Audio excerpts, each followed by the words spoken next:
اس دینی تعلیم کی فضیلت کے تعلق سے اٹھائیے سورہ بقرہ، جس سورہ بقرہ کے تعلق سے اللہ کے نبی صلی اللہ علیہ وسلم نے فرمایا جس گھر کے اندر سورہ بقرہ کی روزانہ تلاوت ہوگی اس گھر میں شیطان کبھی بھی داخل نہیں ہوگا۔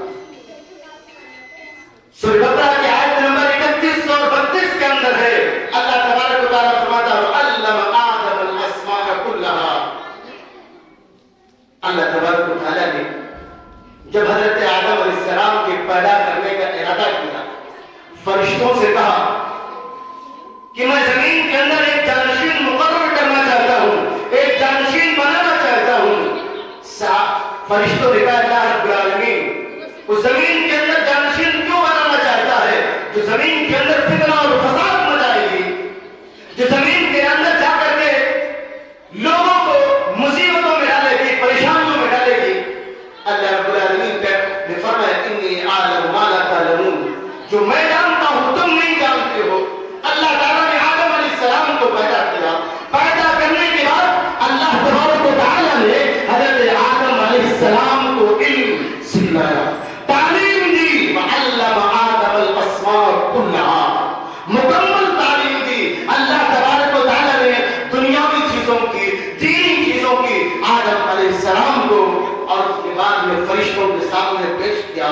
فرشتوں نے کہا اے اللہ ہمیں وہی پتا ہے جو تو ہمیں بتلاتا ہے، آدم کو جو تو نے تعلیم دی ہے اس کے بارے میں ہمیں علم نہیں ہے۔ آدم علیہ السلام نے کہا کہ جو تم کو ہم نے تعلیم دی ہے اس تعلیم کا تم خلاصہ بیان کرو۔ آدم علیہ السلام نے بیان کیا۔ اللہ تعالیٰ نے کہا تو آدم کو سجدہ کرو۔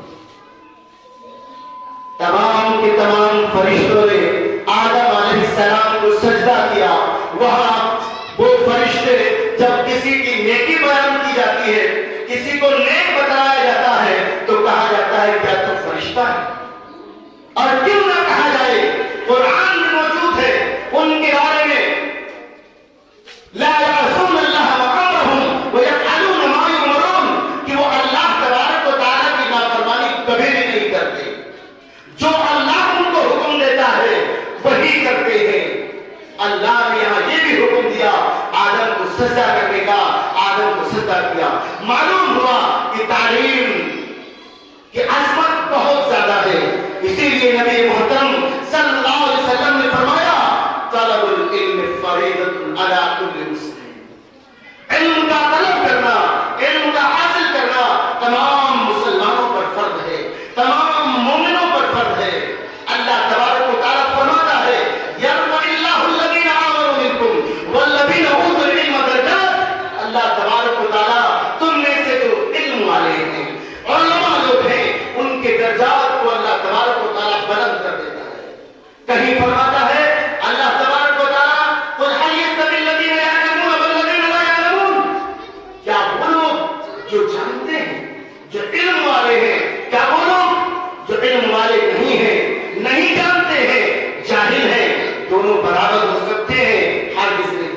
کہیں وہی اللہ تبارک و تعالیٰ ارشاد فرماتا ہے انما یخشی اللہ من عبادہ العلماء، اللہ تبارک و تعالیٰ سے ڈرنے والا اگر کوئی پورے زمین کے اندر ہے تو اللہ رب العالمین کے علماء بندے ہیں، چاہے وہ مرد ہو یا عورت ہو۔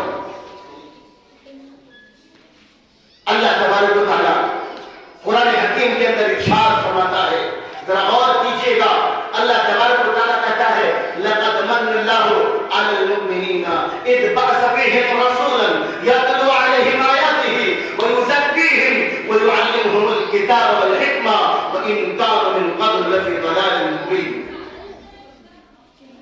تو مومنوں پر اللہ تبارک و تعالیٰ نے احسان کیا ہے۔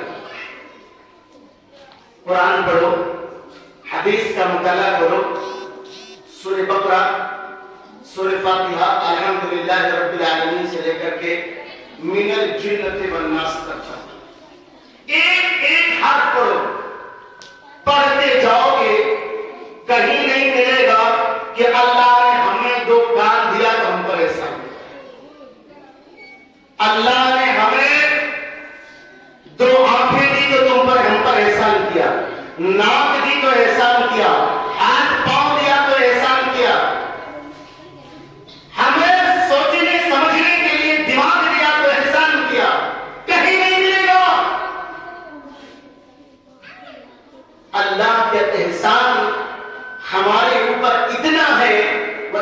تعدوا نعمت اللہ لا تحصوها، اگر تم اللہ کی نعمتوں کو، اللہ کے احسان کو گنانا چاہو، شمار کرنا چاہو، لا تحصوها، تو اس کو شمار نہیں کر سکتے، اس کو گن نہیں سکتے۔ لیکن ساری نعمتوں کے باوجود اولاد ایک نعمت، مال ایک نعمت، دنیا کے اندر زندگی ایک نعمت، دنیا کے اندر ایک مصیبت ایک نعمت۔ اچھا مصیبت بھی نعمت ہے، مصیبت بھی ایک نعمت ہے۔ اللہ کے نبی صلی اللہ علیہ وسلم کی حدیث، اللہ کے نبی صلی اللہ علیہ وسلم نے فرمایا کل یصیب المؤمن یکفرها، کہ مومن کو جو بھی مصیبت لاحق ہوتی ہے وہ اس کے گناہوں کو مٹا دے، حتی الشوکۃ تشوکہ، یہاں تک کہ ایک کانٹا اگر اس کو چبھ جائے اور اس سے تکلیف ہو تو وہ کانٹا بھی اس کے گناہوں کو مٹا دیتا ہے۔ شرط ہے، شرط کیا ہے؟ صبر کرنا، ہر مصیبت پر صبر کرنا۔ بیماری پر صبر کریں گے، بیماری ہمارے گناہوں کا ایک کفارہ ہے۔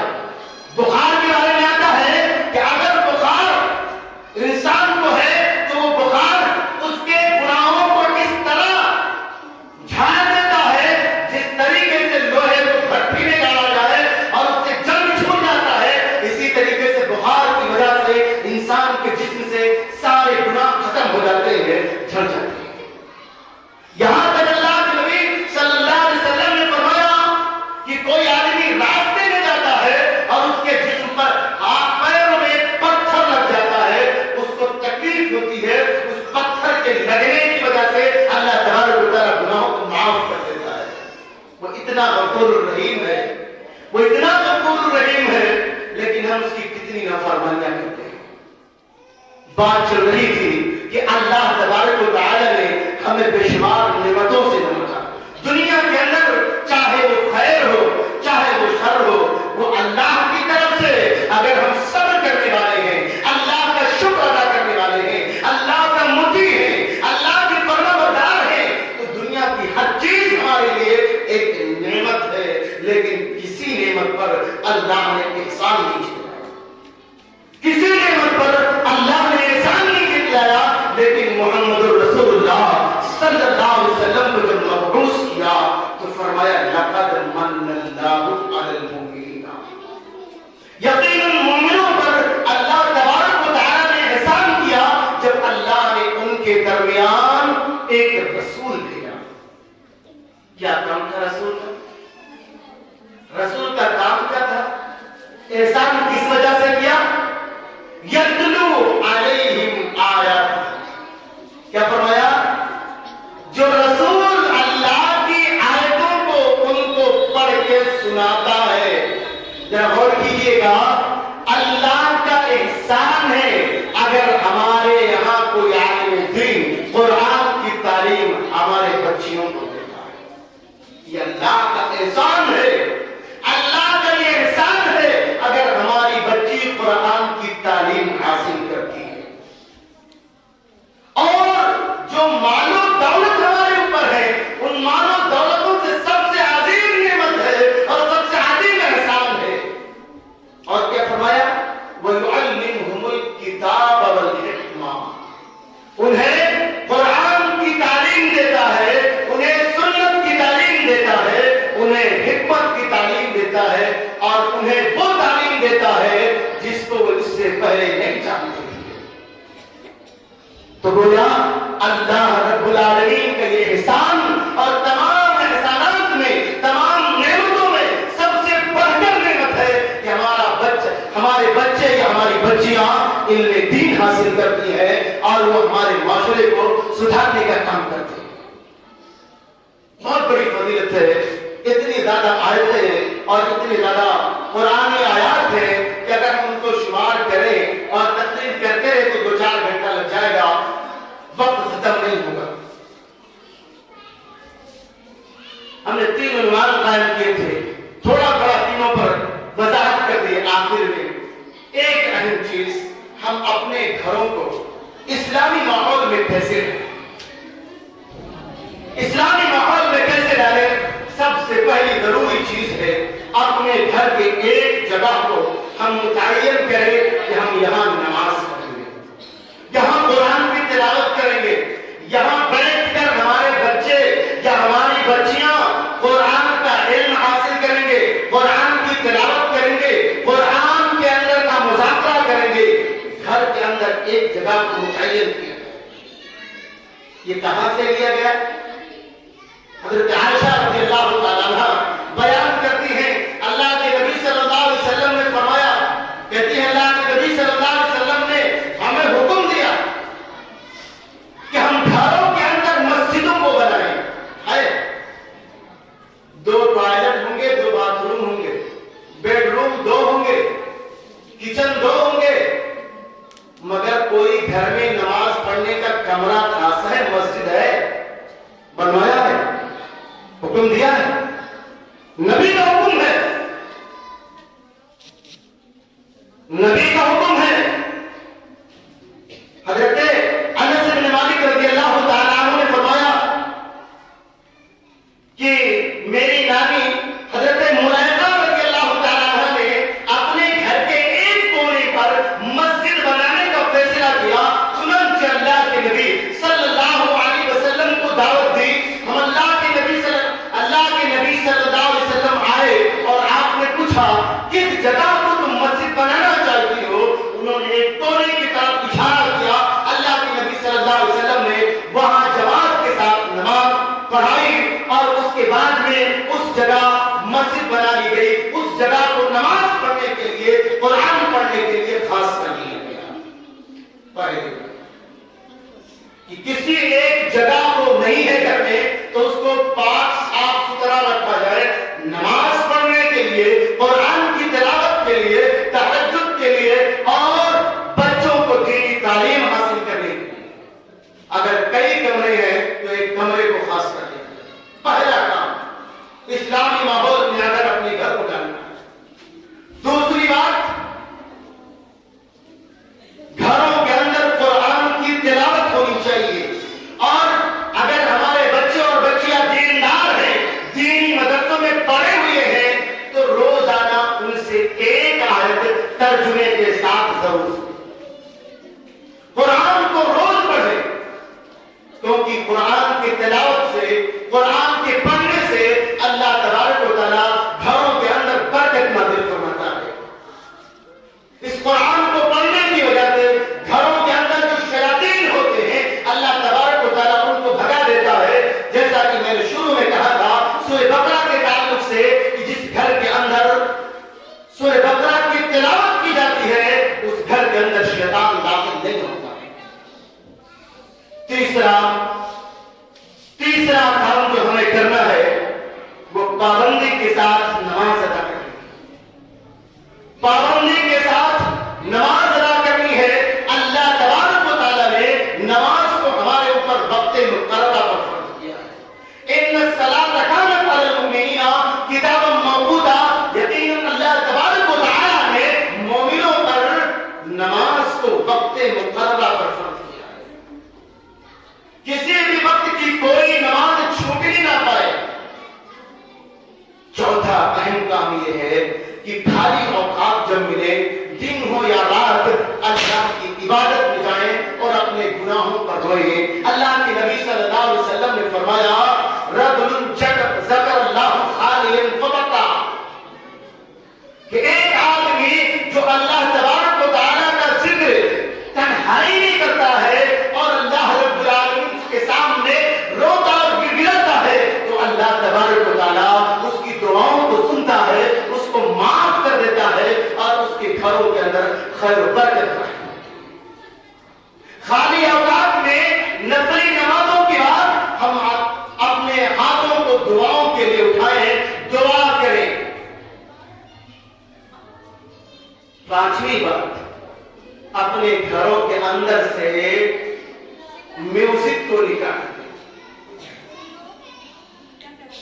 اپنے گھروں کے اندر فحش کاموں کو نکال دیں، فحشیات کو نکال دیں، منکرات کو نکال دیں۔ اپنے بچوں پر کنٹرول کریں کہ وہ اگر موبائل لے رہے ہیں اس میں کیا دیکھ رہے ہیں۔